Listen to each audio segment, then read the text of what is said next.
The station of the stars. RTI. Welcome to Postcard from Poprad.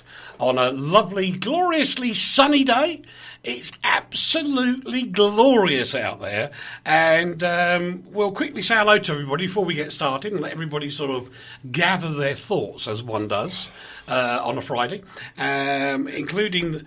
I'm going to talk to her first because she hasn't been here for weeks. She had to put up with that Lee Banks talking to her. It's the lovely Rachel Brunston! Hello. Oh, have you got a poorly voice? I've had a cold for about a week and a bit. Uncle Lee and I were together sneezing last week. If he actually listened to our bits, he would have known that, wouldn't he, Rachel? I did listen. Yeah, I was going to say... That's a week ago. Well, we're still both ill. I'm getting there. I'm getting better there. now, thank you. Oh, that's good. I'm not quite better, but I'm getting there. But I must say, I have missed you. I missed you too. No, I haven't. I've spoken to you every week. I've not missed you. Now you're going to make a cough. Oh, no, Rach, don't laugh. You're going to make a cough. This is my life for the next hour. Just me coughing. Hi to Nori and to Alan and John and Ute. That's an interesting name. I like that. Ute. I like that. People live in Utes. In Utes. That's an Australian thing. Is it? That's a root. What? That's a different thing in Australia. A Ute. Sure is. A Ute. A Ute? No, that's something you play. No, not a Ute. A Ute. A Ute. What's a Ute? A Ute is a utility vehicle. That's right. It's a car. You see, I was right. He's on the road. He's a motoring man. Good on you, Ute. It's a car with a bin in the back. Oh, right. That's right. You made it rotten for him. It's a gas-guzzling petrol-head vehicle. Ute, I was being It is, polite. but it's also used by tradesmen around the world. Oh, I'm so That's true. sorry. That's true. That's true. Known as a pickup truck in many Oh, parts of the Ute, world. it's just getting worse, mate. Yeah. And the best one, of course, is the Hyundai that Top Gear could never destroy. Don't die, Ute. No, don't. That's actually- Not when you're high.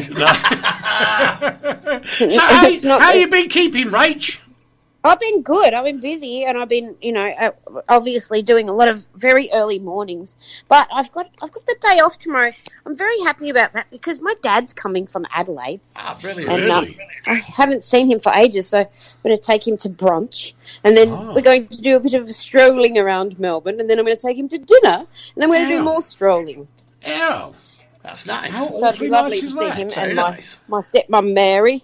Oh, nice one. But I've been well. I've been good. We're gearing up for some warm weather in this part of the country. I don't want to discuss your weather. I have no interest in your weather. It's freezing, Very mate. upset It's with gorgeous. Slovakia for not snowing on me when I was there. It was only minus 15 last night, Rach. Yeah, it's brilliant. Do you Has know, it there's a snowed on funny you? thing. You don't have to have your heating on either, do you? Nope. Isn't that weird? It's because the houses are built for it. Yeah, Well, yeah. incredible. I don't kind of... I suppose I've been here for too long, you know. Yeah, you don't even notice, do you? No. I do. I mean, I walked into our house last night. Martina was upstairs. And as I walked in, I went, flipping heck. And I had to open the window. It was too hot. Exactly. We had one radiator on, Rach, for about 20 minutes, and that was it. It was fine. I miss it. I miss it, but I'm still annoyed that it didn't snow on my head. It's been snowing on mine. That's it. But that's your hair colour, actually. Very rude. I'll get you later. No, dear, that was the lack of shampoo. Bit of dry scalp, I understand. Yeah, we get that. We get that. There we go. Anyway, it's absolutely wonderful how the weather can be freezing cold outside, and here you just. Radiators are not really an option. It's the same in the office here. Yeah, I'm boiling. When you walk in the office, I mean, in the technical room, and it's slightly colder in the studios, feel sorry for us, everybody, feel sorry for us. It's kind of chilly in the studio a little bit. Let me show, look. Yeah, what? Summer shirt. Summer shirt, yeah. Winter shirt. Yes. Because you don't really know when and it's it's a little bit chilly in the technical room. But in the main office... we just don't have heating on because the whole of the building is wrapped and insulated as just about everywhere here is in Slovakia. And I was never cold in Slovakia. I was never cold. No. Mind you, I was running a low-grade fever the entire time. Well, you were actually, yes. Absolutely. I sounded a lot like this. But I mean, even your Andrea posted on Facebook that it was minus 15 and no central heating on, which to the Brits was like, what are you talking about? They didn't believe us. Did they not? This is a quick one, just for everybody in Britain and everybody in Slovakia, because I think it's interesting. Do you know, last winter, we were actually paying out £80 a week to heat our house? Blimey. Yeah, crazy. That's crazy. what, nearly €100 to heat a house in the winter. It's a big house, I admit, but... Not a chance. Not a chance. Our gas and electricity meter, I looked at them the other day, and the gas meter's hardly moving. Yeah. And the electricity meter, I couldn't even see it moving. No, it's crazy. It's crazy. And remember, I live in a 300-year-old house, or I've got a 300-year-old house in Britain, with 3 feet thick walls. Yeah, but they don't. 1 metre thick. They don't stop the heat going out. No, they let it out and then don't let anything back in. Yeah, absolutely. Steve says, glad to see that Rachel is back. Sanity Thanks, returns. Steve. That's true. Sanity. Thanks, Steve. That's the most same thing you said. Right, Steve, Yeah, okay, I believe you. Hi to Kevin and to Larry as well. Kevin Horworth, Shillingtonian, we like him. Yeah. And I'm just waiting for everybody to sort of catch up and get along with this because I had to restart the Facebook thing. So I'll tell you what, we are going to talk about today the RTI People's Vote. And it's something that you probably got completely and utterly wrong. It's something I passionately believe in. And it's something where you can really annoy your MP, representative, whatever you want to call them, to the absolute nth degree. It drives them nuts because they've actually got to do something. Why do you want to annoy your MP? Why don't you want to motivate them? Because there are some really good ones. I will give you that. But for the most part, too many MPs just sit on their bums doing nothing, change their mind every 30 Get the seconds. 76 grand a year. Yeah. Oh, 84 now, isn't it? Well, no, I don't mind that. I really don't, because For doing nothing. if you pay peanuts, you get monkeys. Well, we pay big peanuts and get monkeys anyway. Nah, they could earn more money in the private sector, to be very honest. But they'd have to do something. I'm defending you. I'm going with you. Now you're arguing against your own argument. No, I'm not, because you'll see where I'm going in a minute. You'll see I know where you're going. I think it's really good. You'll Carry see on. where Steve could manage to annoy his quite often. That's his MP, I presume.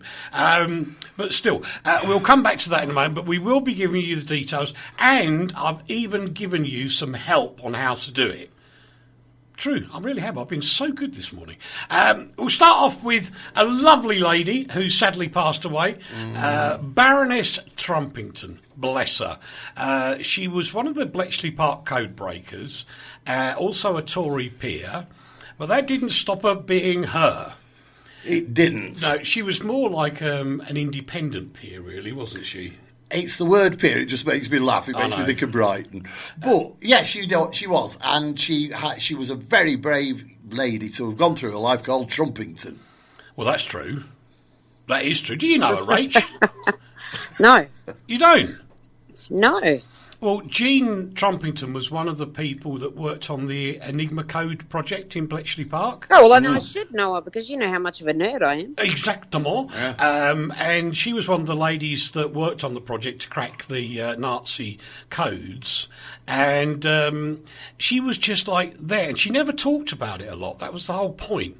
Nobody was allowed to, were they? They had to pretend that it never happened. Well, that's really true. And but anyway, she was the most. Well, she was a bit of a provocative character as a young lady. She was. Can I just interrupt for a second? I don't know where this came. This came from the Telegraph. This piece we have on Baroness Trumpington came from the Telegraph, and just look at what they've written. built to last, forthright and formidable, Jean Trumpington made up for any lack of intellectual brilliance with a capacity for heart. Who wrote that? That is so disgusting. rude. That is so bad. Yeah. Well, don't blame me. You're the one that put that in I there. know, that's what I'm saying. I didn't read it that far. I think the Stupid. Telegraph should hang its head in shame for that. I quite agree with you. There's nothing to do with me, I have to say. Listen, yeah. Yeah, right. But Jean was a phenomenal character. She was a bit of a sassy lass when she was younger as well, posing in very Go on. very stylish clothes. With the yeah. Yeah, did you not see the pictures? No. You haven't? What, she was doing a Trumpington in a Trunkingtons? No. She was wearing very glamorous clothes. What do you mean glamorous clothes? Stylish. What's wrong with that? That's No, not but rude. she was in the 1940s. She was showing more than just a bare hand. What was she An showing? More than an ankle, Rach. A calf. Even, yes. A knee. But Did she live on a farm? You've only got to look at her face. It was so sassy. It was beautiful. Yeah, she was a lovely, And she was lovely. very funny woman. And she famously, when somebody was taking the mickey out of her age in the Lords, decided to show the victory sign to another peer, which I thought was just absolutely wonderful. And she just did. She just sat there, lifted her fingers up, and that was the end of that. I can't do that in here because there's too many people watching. But she was just such a wonderful character. And she was one of those characters that you need more of. Yes. She was just one of those characters, and I'm sure every country's got them, but she was just one of them, you know? Yes. Yes? Rach, can I How just wonderful. interrupt for a second and ask Mr. Wiltshire to do something? What? I've been doing this for ages while I've been on there and I'm watching myself and everybody can say, have I got hair growing out of my nose there? No, because your nose isn't there. Like there's something there that keeps going across my eye. Yeah, you've got an eyelash there. Is that what it is? Oh man, it's driving me mad. Yeah, you've got an eyelash. You need a Petra to come in and help you out.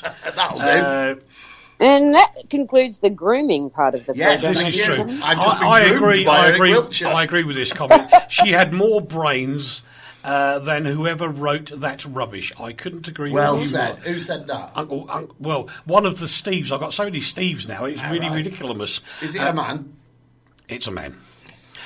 Nicholas. How do you say that? Rogue. No, you don't say that. You say Bernardo Bertolucci. Yeah. What?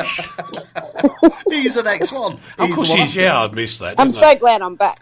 I? Well, this is. me.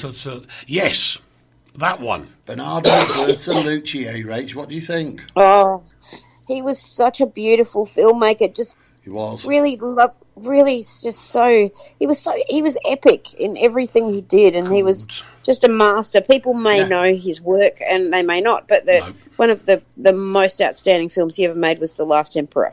What about Last Tango in Paris? It was so controversial, but yet actually made Marlon Brando it showed Marlon Brando as the actor he was supposed to be.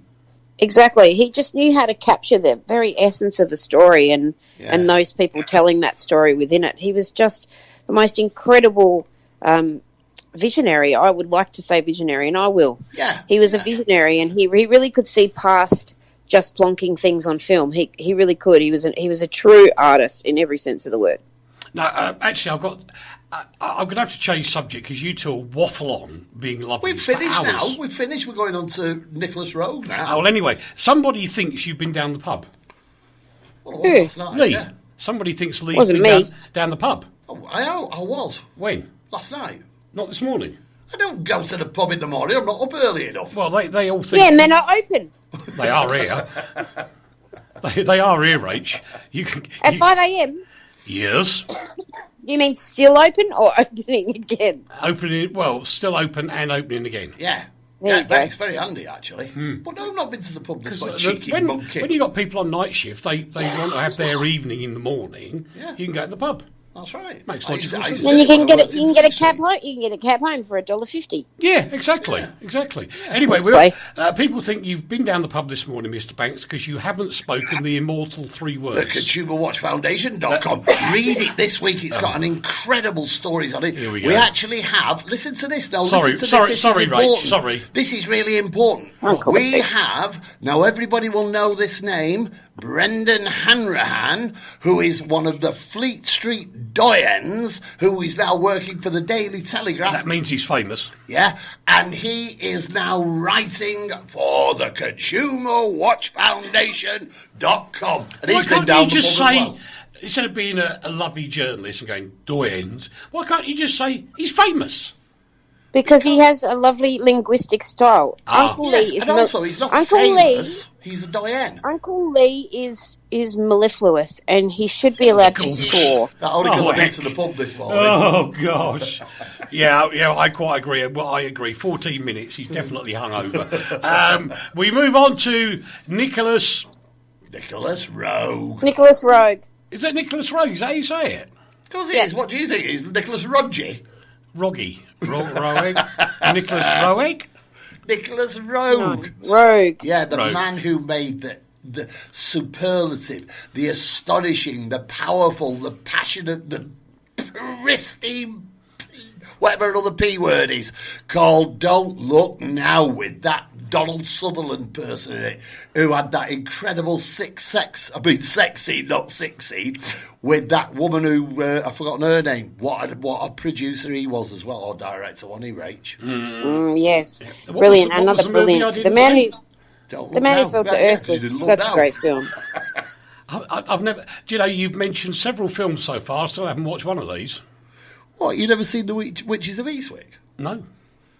You didn't He see did. The Man Who Fell to Earth with David Bowie? Nope. You didn't see was Performance great. with Mick Jagger? Nope.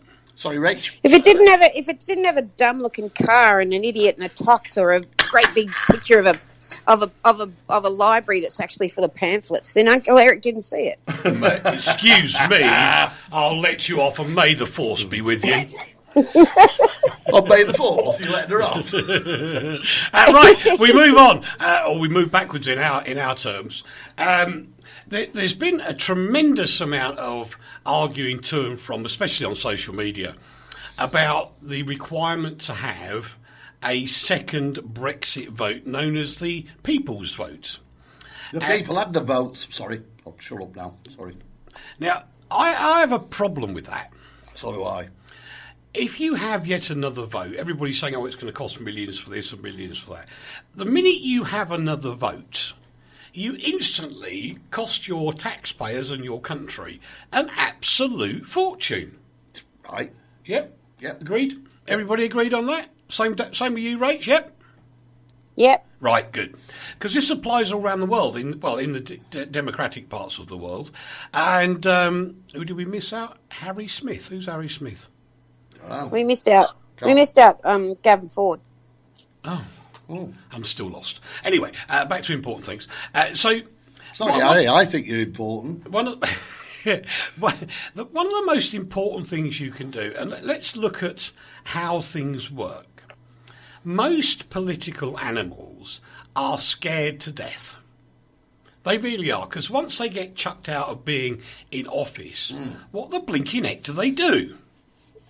Well, they go on and do other things. They become pundits. They go into the private sector, and Yeah. they do usually get a mozza for speaking in public for some reason. Ah, right. The problem with MPs, with politicians, is that actually they do not serve the people on the whole. There are certain ones that Correct. do, and then they move on. It is a self-serving thing for people with strong views on certain things that affect other people's lives. And the problem with MPs is that, as a general thing, they do not serve their purpose. Exactly. They're self-serving by the very nature of them. To even have the ego to run for office or run in an election of any kind, you have to be self-serving and self-important to begin with.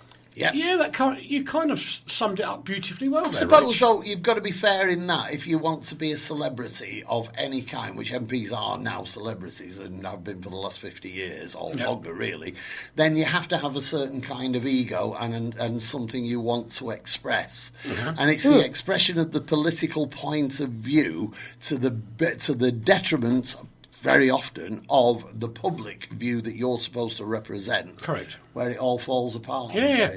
So I think we've nailed that lot on the head quite well, actually. Now, the point being that within the Brexit debate, and I'm not going down that road per se, within the Brexit, Percy, has he just written? No, in the Brexit route per se, there isn't going to be a people's vote because they're not going to let it happen. But there is a way you can have a people's vote. Very interesting point. And the point is this. If you look at many elected officers around the world, they don't all have landslide victories. They're actually quite marginal results. And it can be as low as in the tens or the hundreds or even the thousands, which means that everybody's not kind of sure where they will vote next time. Now, literally, if we sit here today and we blather on about it and we name people, the MPs don't give a damn. No. And do you know why they don't give a damn, boys and girls? Because it's here now and gone a second later. Exactly. It's the same with newspapers. They can campaign as much as they like. It means naff all, because all they do is they pick the newspaper up, they scrunch it up, throw it in the bin and go, that didn't really happen, I never saw that. And they just ignore it. It's the same as a petition. Petitions have the same weight. Yeah, it's absolutely. Now, one way that drives people nuts, and especially in 2018, what happens when you get a paper letter? Panic! Everybody goes all panicky. And if you get a letter, you pick it up and open it and read it. Better than you do an email. Yeah, because you get the subject, and whatever that subject is determines whether or not you open that email. Yeah, isn't it So funny? it's like marketing. It's got to have a good. It's got to have a good banner. It's got to have really good branding. Now, Otherwise, nobody's not going to read it. No, you're quite right, Rach. And we're not all marketeers, and so and we're not like Lee, who's a brilliant headline writer. So not everybody can create this email that the member of Parliament is actually going to read, because they just ignore it. Especially if it's got the word Brexit on it. They'll just ignore it completely. But if you write them a letter with your thoughts and finish it with one thing, ask them a question. Say to them, I am one of your electorate. Which way will you vote on this subject? And get them to commit. Because they will then know how many people in their constituency are a little bit upset with their current Member of Parliament. And if they don't change their ways to suit the electorate, they're not going to have a job in X amount of years' time. But if you just send an email, you get people in newspapers or anything else to do it, they don't do it. Our campaign is put pen to paper. Very good idea. Put pen to paper. Well, you can print it on the printer, obviously. There is a point to make as well here, and it's a semantic point, but it's quite important. The difference is, as well, people take the trouble to construct a letter properly and spell it properly, whereas they're quite happy to send an unintelligible email to somebody making a point. Write it down, do it properly, spell it properly, and send it to your MP. My own personal MP is called Sir William Cash, and I have to say that because of various things that have been going on, we have a constant flow of correspondence, and he replies to every single thing that I send him. Yeah, absolutely. Yeah, but he's probably afraid of you, Uncle Lee. I think half of it, Rach, is he's afraid. You got to look at the essence of the people that we're communicating with in Parliament. They are brought up, in most cases, to be writing people. They write letters, they write articles, they do columns, they do all this literary work. So when they get a letter, especially today, and I know some quite well-to-do people, and they go, and I've said to people, no, don't send the person an email, write them a letter. They go, what? Write them a letter. Yeah, but I know for a fact when that letter comes in, the person who receives it is absolutely over the moon to get the letter. It really is. It's Except phenomenal. if it's, dear Bob, your mum is dead. That's not a great letter. That's a bad letter. Well, dear Bob, you owe us $5 million. That's a bad letter. And the funny thing is, you think about it, that's what you get with letters. You either get incredibly positive or incredibly negative. And that's what letters do. And I always remember years ago, I had an argument with my next door neighbour about parking. So I kind of thought, well, I'll apologise 50-50 with them because there was a sort of grey area. And so rather than have another argument over the fence, I wrote them a letter. Yeah. And I put it through the door, Yeah. properly in an envelope. And within seconds, they hadn't even opened it. And they said, what's in the letter? They're really panicking. I couldn't believe it. And that has stuck in my mind forever. So please, we're going to keep reminding you all the time to write to your MP. Forget the press, forget the radio, forget the television, forget the debates on television. But don't forget the ConsumerWatchFoundation.com. In this case, you could even forget that. I'm sorry. No, write to us. No. You've got to write to your MP. Yeah, Now, I agree. So what we've done is on Facebook, which means that you don't have to have a Facebook account to see this because it's a public place where we're in. It's facebook.com/RTI Radio. And on that page, you will see a link to the name and address of every MP in the UK. And it tells you how to start the letter off. It does everything for you with one link. So if you go to RTI Radio, look for the RTI's People Vote, and you will see there how to contact your MP, write he or she a letter, and it's going to make them focus their minds. Now, you have got important votes coming up in Parliament in the UK, and if you put that person under pressure who's going to make that vote on your behalf, that person will think. If you do not write to that person and tell them what you think personally, and they vote in a different way to you, it's your fault. I think the whole concept of this campaign is something that really gives power to the people. Absolutely. Far beyond Facebook, naughty Facebook, far beyond social media, far beyond Twitter, because it puts the power in your hands. Far beyond the newspapers, far beyond the radio, far beyond the television, because most people cannot access those particular mediums and actually get their message through. Yeah. This way round, you are the boss. Absolutely. Now, do you want Rachel's top tips for what not to put in your letter? Yes, please. Do not start your letter with, what the bleep are you doing, in capitals. That never ends well. Do not put any weird powders in your letter, like the ones that Nutter sent to CNN. Don't do that, because that will immediately render your email in the bin and probably bring down a whole building. Whilst funny to us, not funny to them. Nope.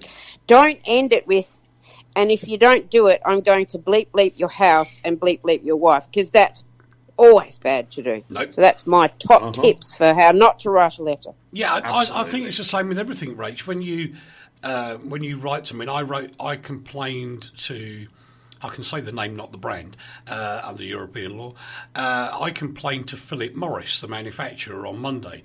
Now, several people said I was abusing position with what I did. No, I didn't.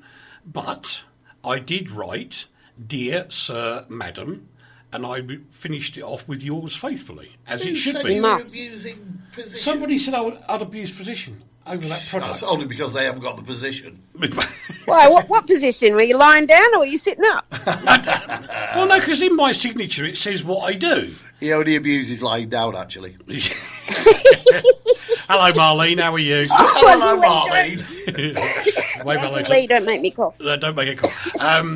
And, you know, the company in question had sold something. It wasn't working anymore. I was aggrieved at the replacement price for it. So I wrote and complained. Well done. That's what everybody. Which is your right to do, and you did it in a courteous and respectful way, and nobody can argue with such a thing. No, and part of it was, and this was the punchline, I guess, and I'm paraphrasing this. I said, I'm going to stop using your product unless you put your product back on the marketplace at a sensible price. I guess your product is about $20 landed with the technology that's in it, because I understand that sort of thing. I promise you, boys and girls, I promise you, in under 5 minutes from that email leaving my desk, my phone rang. Has their price gone down in the marketplace? I got a free replacement.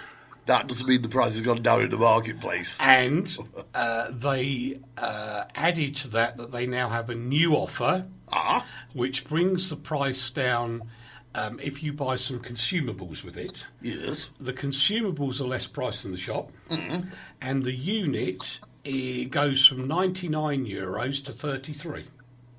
Is this the cool device that I saw when I was there? Yes. Yes. Yes. Okay, I'm with you.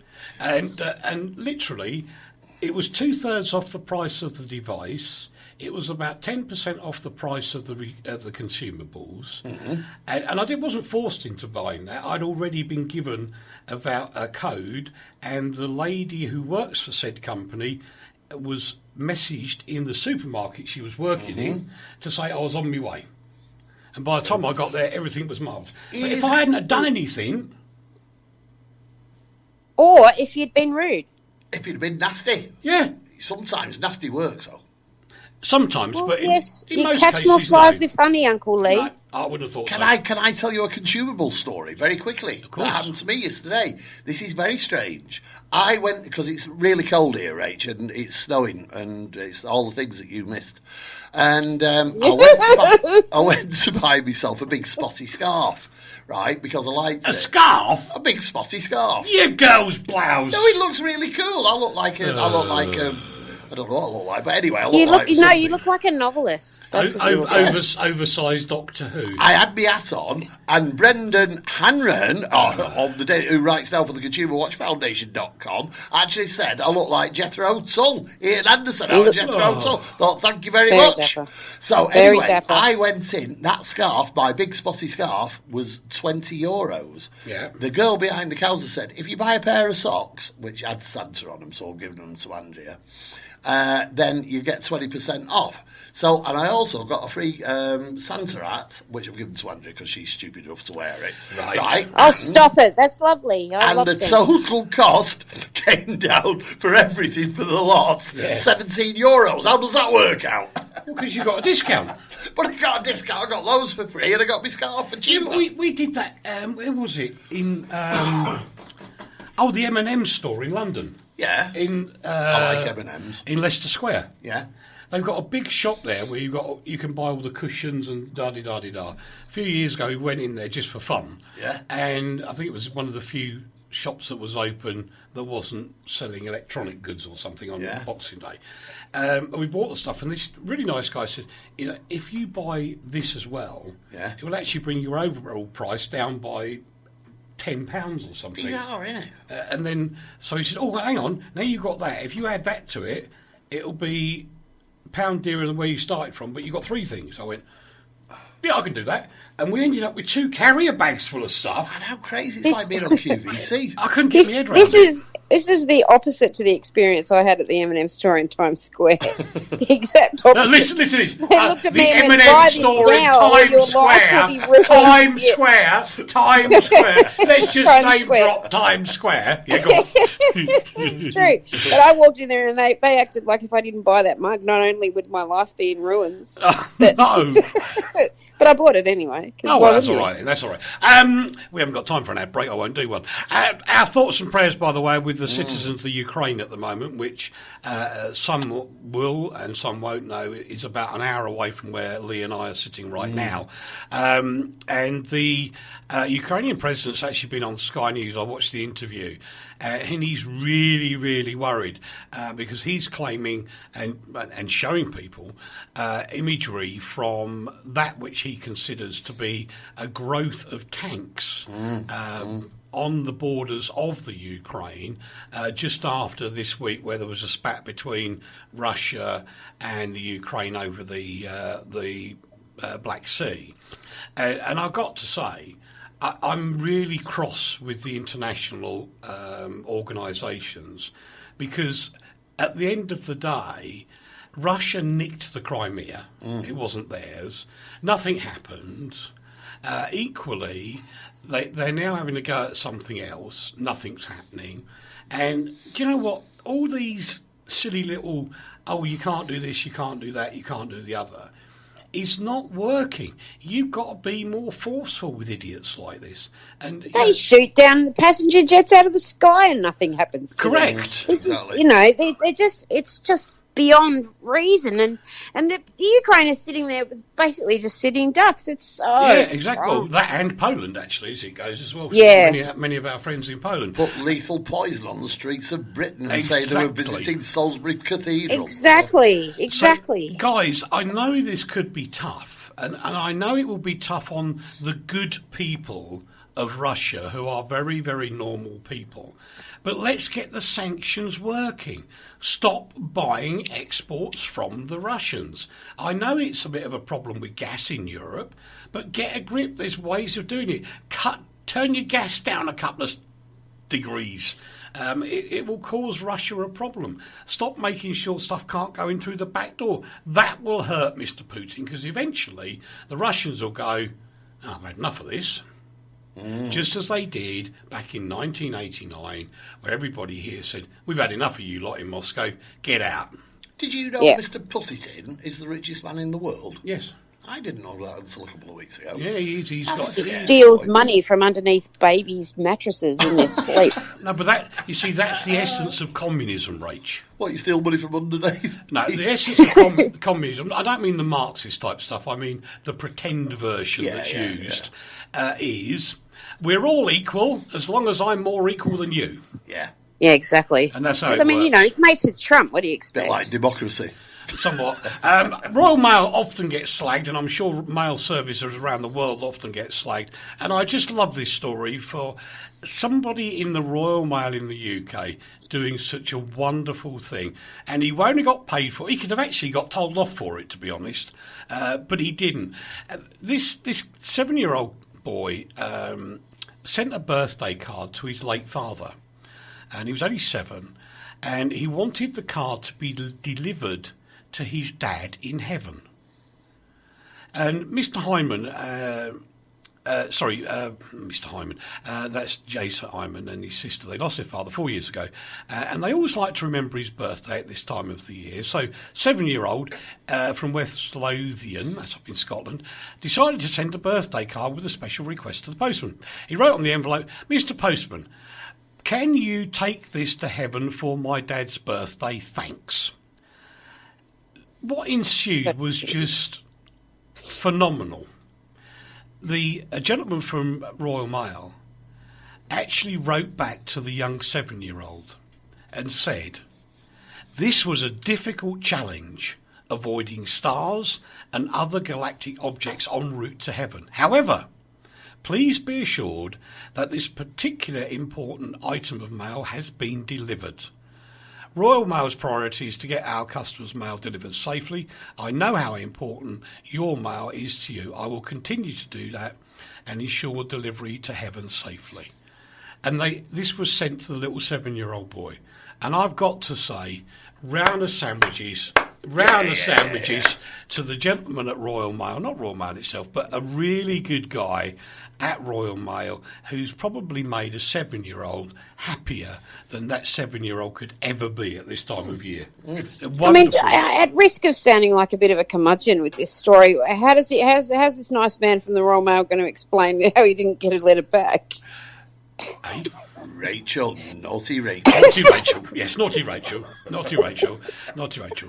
Well, my dad didn't write me back from heaven. Explain that, Mr. Postman. Daddy hates me. I wouldn't be at all surprised if that wouldn't be fiddled as well. Naughty Rachel. Because back in the day, we used to have a team of people writing from Santa back to children.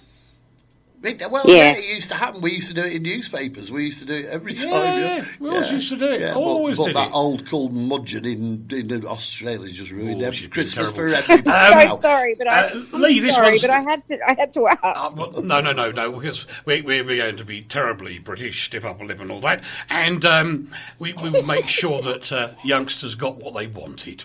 That would be nice. That's nice. Lee, over to you. Well, this is the story about the bullied Syrian refugee who was age 15, who was apparently waterboarded in a park. Yeah, there are a lot of shocking videos about at the moment showing children fighting and things like that. Why we think it's something that should be viewed willy-nilly on Facebook and then wild comments are made. But somehow what's happened is that people have got together and raised £135,000 for this family. Now, again, there are a lot of bad things being said about this. There's a thing going around on Facebook saying that actually the Syrians have caused their own problems by bullying other people. Everything goes on like that. But the reason I thought this was a worthwhile story is because what we're actually seeing, and this is one of the few times I will actually defend the internet, is that actually what is happening, we are getting a natural and good and honest redistribution of the wealth of the world. And people are sending their own hard-earned money to what they consider to be good causes. We had the story last week of the father who didn't believe that he could afford to pay for presents for Christmas, yeah. For Christmas, and he raised £2,000. He shut down at £2,000. There were awful people who put other pleas up by the same man, by bogus pleas by him, saying that he wanted now money for his birthday, and all. It was untrue. What you've got here is the natural redistribution of wealth, and for once, let's say the internet and the people of Britain are doing something good. I totally agree, and I think that's why now, and I'm not using it as a tenuous link, I'm using it as a serious link. That's why I think now is the right time to get you guys going with our campaign to write to your MPs, because I think so, the worm is turning. I can see it on the internet. I'm very blessed with several thousand people who befriended me on Facebook. And there are lunatics from both left and right, both sides of the camp, who write the most ridiculous comments. And I look at them and go... And then upset me. Yeah, we go at me. Oh, no, I just go, yep, and ignore most of them. Or now and again I'll put a competitive comment into what they've said.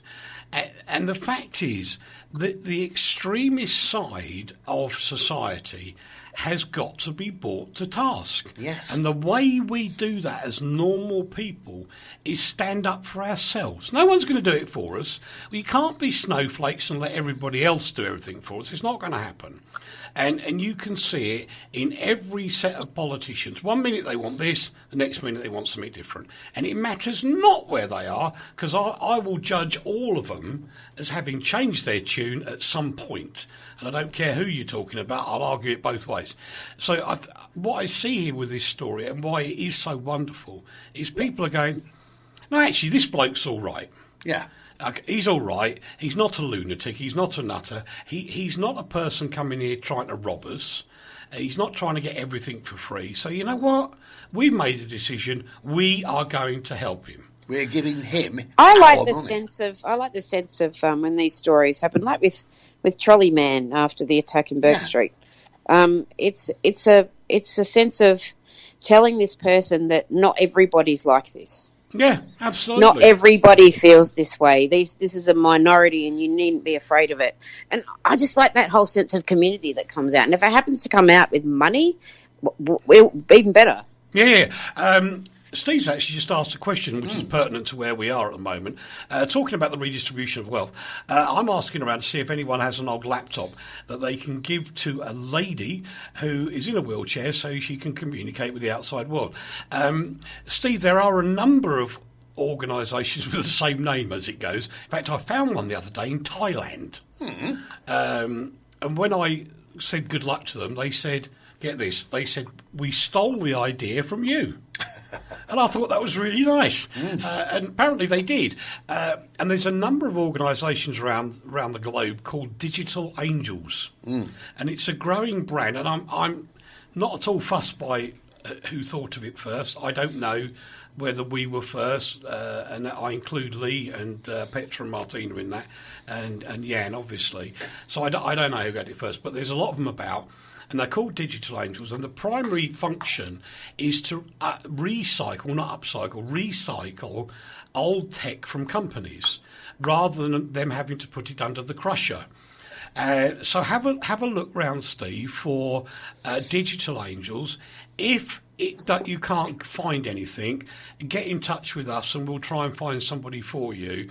Because I think to date, in this office, we've recycled over 500 computers. That's right. Which would normally have just gone into scrap. And they've gone to people, rather like the lady you're talking of. And this is an absolutely true story. I went to another town with a laptop, and I couldn't get my head around it. This lady was over 70, and I know I'm getting on a bit, but you kind of think, oh, that's old. And to cut a long story short, she'd worked out that she could talk to her daughter in London from Slovakia using Skype. And and the first image I see is of the granddaughter of this lady who can't travel. She's not allowed to fly, so she can't go to London, and her family haven't got back. I'll tell you what. Well, look, my hair's standing up on my arms already, because it was such an emotional thing, and it can be done.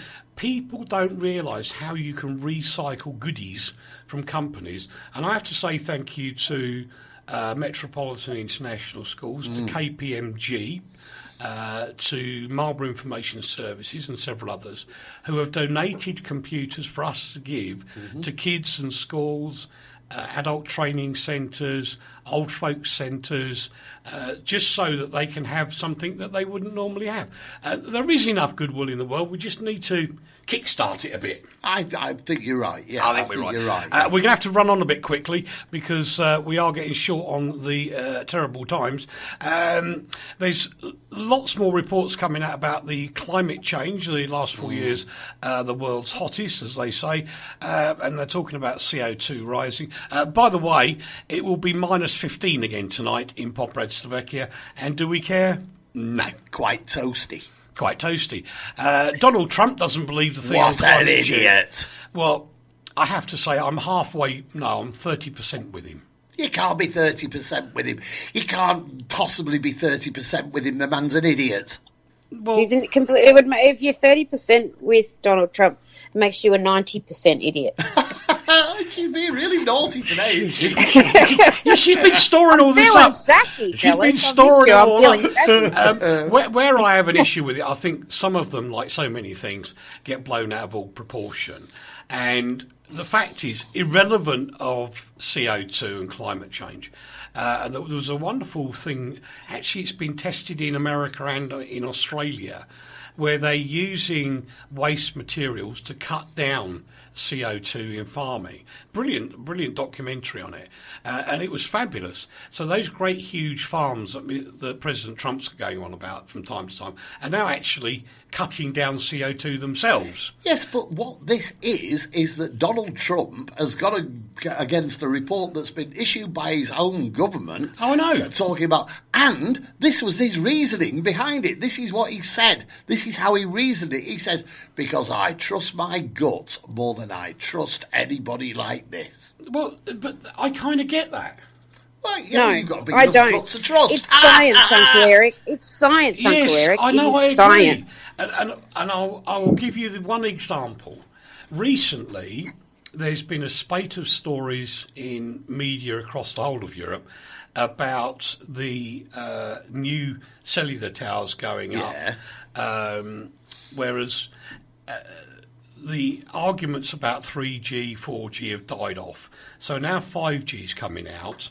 They are saying, oh, everyone's going to die, we're all going to get cancer, blah, blah, blah, blah, blah, blah, blah. Just like they did when the first cellular towers went up in the 90s. Huge amounts of campaign. And I'm going, hang on, you're defying the laws of physics. But if people are worried about it, people should be able to report on it and But express they their shouldn't fears. say it's a fact. No, Nobody said it's a fact. Well, They did. no, but no, hang on a minute. Why did you do this? You made me enraged at this hour of the evening. Yes! This is you're talking about apples and oranges for starters. Yeah.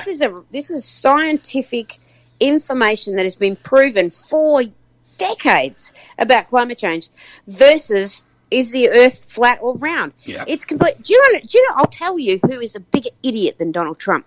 Scott Morrison. Who's he? He's my Prime Minister. Well, he's not my Prime Minister, but he is our Prime Minister. Do you know what happened today in Australia? No. Children all across the country went on strike from school and marched on their various houses of parliament to protest how we're doing nothing about climate change in Australia, how our government's doing nothing about climate change. And do you know what his response to these children were? Mm-hmm. If you all stayed in school, there'd be less dole bludgers. There'd be all less. Now, Jesus. This guy's a complete moron. He got in by default, and we know how I feel about that. Yeah. And he'll be out soon. But this is the thing. If science doesn't lie, science is about fact. That is the basis of what science is. There is no arguing with it. It's simply fact. If you're talking about how people are projecting whether or not they're going to get cancer from a tower, you're basing this argument on versus decades of scientific fact to say that the climate change is a real and present danger.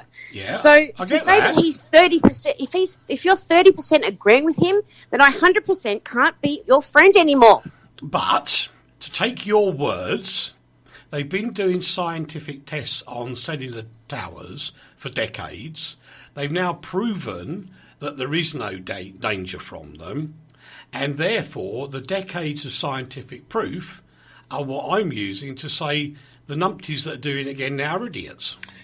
But what's that got to do with Donald Trump saying it's his gut? It's got nothing to do with anything. No. Donald Trump, this has got no facts based in Donald Trump being a total and utter moron. I'm not defending that idiot anyway, but I do use similar terminology because it's like on social media, Rach. I will comment and they'll go, "Where's your evidence?"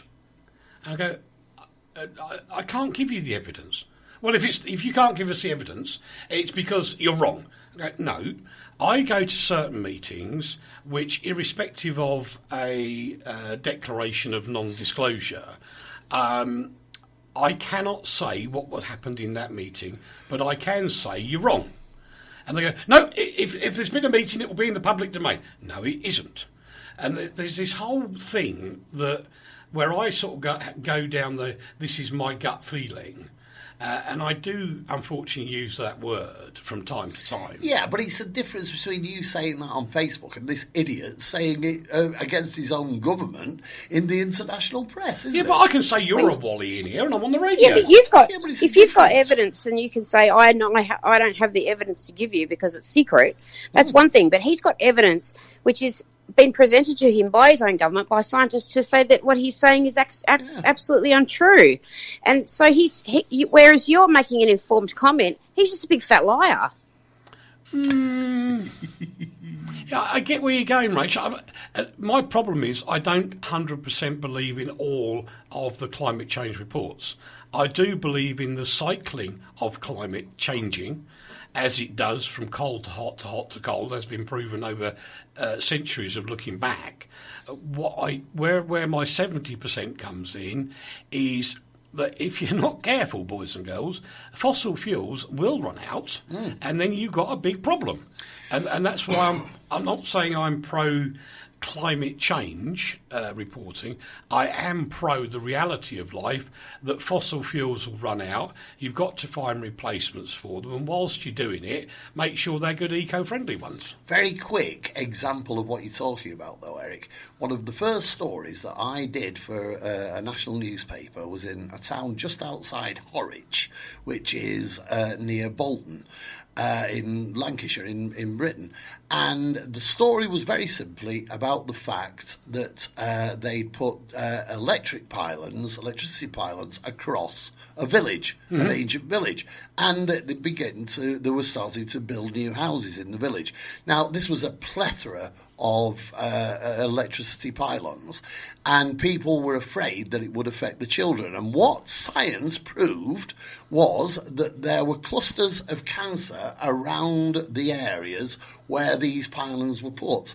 Now, that was indefatigable evidence at the time, and yet today those houses are still being sold, and that town is still proving that that area has a greater incidence of cancer than any other area in the place. That's all down to physics.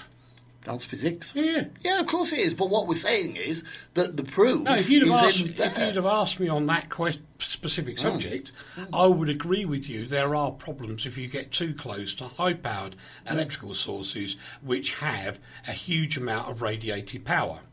What I'm saying is that, yeah, I agree with you, and I think you're right. And everything has to be in context. But it's the fact that the evidence was ignored, and people carried on saying, what a load of rubbish, let's build more houses here. I would disagree with them if they said it was a load of rubbish, because it isn't. And they're still building houses. Well, they're not building houses there now, but they're still selling them. Yeah. But I think all of it has to be put into context. This is half the problem, that we get into a scenario where everything's black and white, there's no grey. And even within physics, which is a black and white thing, as Rachel will endorse, it's up. You have to have some grey areas in it. Even if you look at Rachel, understand this. If you look at Fleming's left-hand law of electronics, there is still a grey area there, because we can't make perfect electronic components, and unless we do, you'll never be able to use the law perfectly. But that's a different subject, and we're getting boring. Rach, this has got to be down to you, Rach. I'm so excited. I can't believe it. I watched this live on NASA TV the other day. Well, you've got a choice of doing this one longer or two quickly. Okay, I'll do two quickly, because Nickers is a great story. Right. InSight, the NASA mission to Mars. InSight has landed on Mars. It was so exciting. Everybody's heard about this. This is so exciting for deep space travel and deep space exploration. It's the first time a little object's gotten out of Earth's orbit, don't you know? And it's landed on Mars. It's armed with a whole bunch of stuff, but basically it's there with seismic technology and cameras to take pictures, which we've seen lots of, and also a drill, basically, that goes down to below the surface of Mars to explore exactly what it's made of, how old it is, etc., etc. Is there water? That kind of stuff. Very, very exciting. Jet Propulsion Laboratory made this lovely, lovely piece. You know how I went to the Large Hadron Collider in Switzerland? Mm-hmm. Last time I was in Europe? Well, the only time I was in Europe. Next year, in August, I get to go to JPL and have a tour, because we'll be on the west coast of the United States of America. So I'm very, very happy about that. But in bigger news... Lee wants to jump in quickly and put a tagline. No, sure. Yeah, just interesting, Rachel. I'm sorry to say this. I've got to, though. The Consumer Watch Foundation carried a story last year about the fact that Slovakia had launched its first Cube satellite. And it was a great breakthrough for science and astronomy and all this kind of thing. And 2 Cube satellites have been used in this InSight mission. Yes, Macro B and Macro A or something. That's right, right? Yeah, that's right. It was fantastic to watch. Very exciting. But in bigger news, there's a giant cow in Australia, don't you know? There's a giant cow. It's enormous! It's so big. I nearly cursed just then, because that's how big it is. It's a neutered male cow. His name is Knickers. The reason why his name is Knickers is because his best friend was a Brahma bull that was nicknamed Bra, so it's Bra and Knickers. He is 1.4 tonne in weight. And he's 6'4" in height. He's huge, and he was too big for He's slaughter. taller than Lee. Big knickers.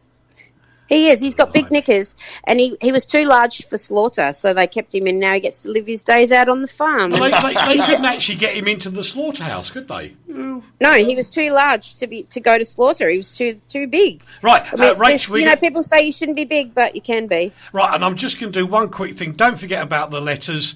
Do send them in. Do complain about stuff.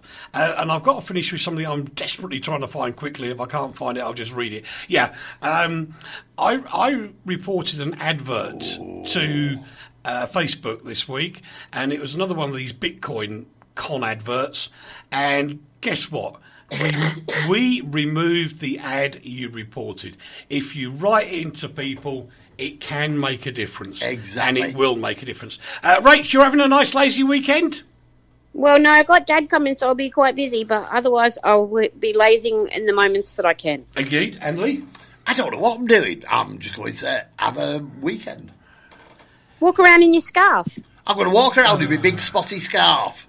Wear other clothes. I'm going to do it on one leg because I look like Jethro Tull. Oh, Gordon Bennett. And I'm going to blow a flute. Rach. Yes? Say goodbye, Rach, please. Goodbye, Rach.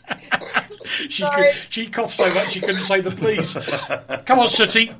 Bye-bye, everybody. Bye-bye. That was Postcard from Poprad for another week. Thank you so much indeed for your company. We'll be back next week. Sorry I didn't get through to all of your comments, but please do go to RTI Radio on Facebook. So that's facebook.com/RTI Radio. You will find the name and address of your MP, and we'll try and put other countries there as soon as we can. Well, that's about it, because there's that man driving his train, and he doesn't like being late. It's Steve Bishop. Yeah. RTI.